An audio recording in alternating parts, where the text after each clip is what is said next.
Let's bring in Senator Amy Klobuchar, Democrat from Minnesota. Senator, thanks for being with us. You, of course, sit on the Senate Judiciary Committee. We're waiting for this press conference. I Yes. wonder about your take on how federal law enforcement has handled this investigation thus far.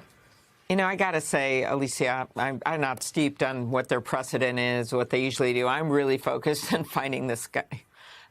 This is a massive manhunt, and I can't help but hearken back. And I think about the agents on the ground, the local law enforcement on the ground. I hearken back to Minnesota where, you know, we lost my friend, former Speaker Melissa Hortman, her husband. It took 48 hours to find that guy. Now, in that case, he had a mask on at the door.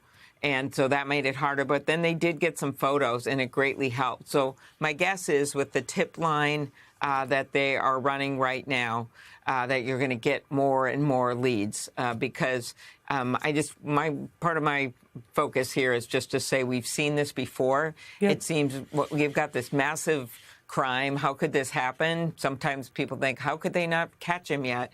Sometimes these people are really methodical. And this guy, with the way he planned this crime and that single shot to the neck, I mean, he clearly knew what he was doing. Senator, you referenced Melissa Hortman. You two had a very close relationship. And I just wonder how you were processing the events of the past 24 hours, what you make of the fact that these two things are happening so close together and that there almost seems to be a cultural normalizing of events like this. How are you metabolizing it?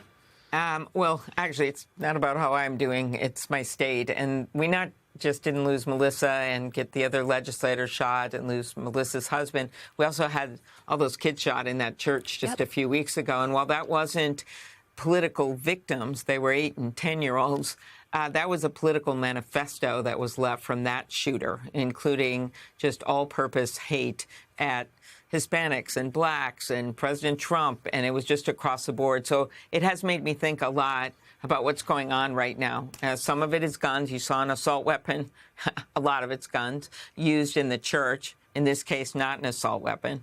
But it's also about the hate that we see online and how people are imitating these crimes and what triggers them. And I think our country and our leaders have to take a long look at what's going on right now and make a lot of changes in how they're talking to people. Look, can we just stay on that point? Have you been having conversations with your colleagues about what that might look like? Well, I think, first of all, there are some, people who are much more into this very intense rhetoric than others. They're going to have to look at it. I'm not going to name names right now, but there are clearly that is going on. Then you have got the platforms themselves that allow misinformation, that allow hate speech, that allow videos like I had recently, a completely fake AI-created video that X would not take down. Meta labeled it, and TikTok took it down. It's just across the board. I really believe that we need to have some rules in place, or this is just going to continue. And it's not just going to be about famous people. It's going to be about everyday people.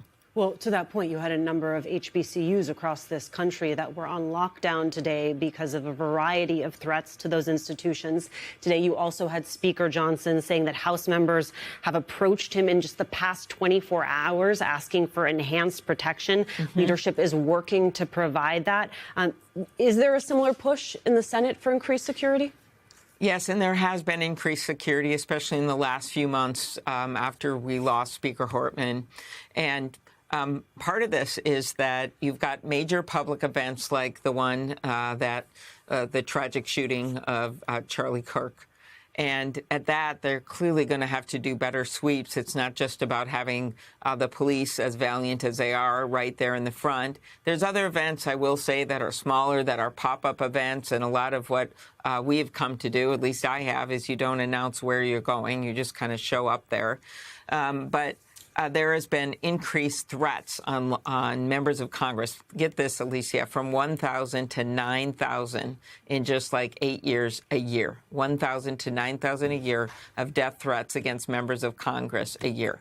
So it's a need for more security at home. There's a lot of security in Washington, but there's much better coordination with local law enforcement, and I think you're going to see it strong over the coming few weeks. I think it's important to open the aperture on this conversation, and I'm glad that we had a chance to do that, especially as we await that press conference that you can see in the corner of your screen happening any moment now in Utah. We're going to bring that to you as soon as we have it. But speaking to that point, Senator, I wonder what you make of FBI Director Patel's decision to come to Utah today, to come to the scene ahead of this press conference.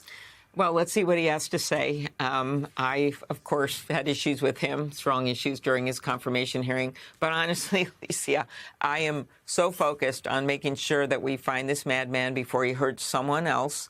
And that is what I'm sure most of the nation is curious to see. And whether it's against precedent or not, I just want to get the facts, and I want to get this guy, and we can look at all of it later.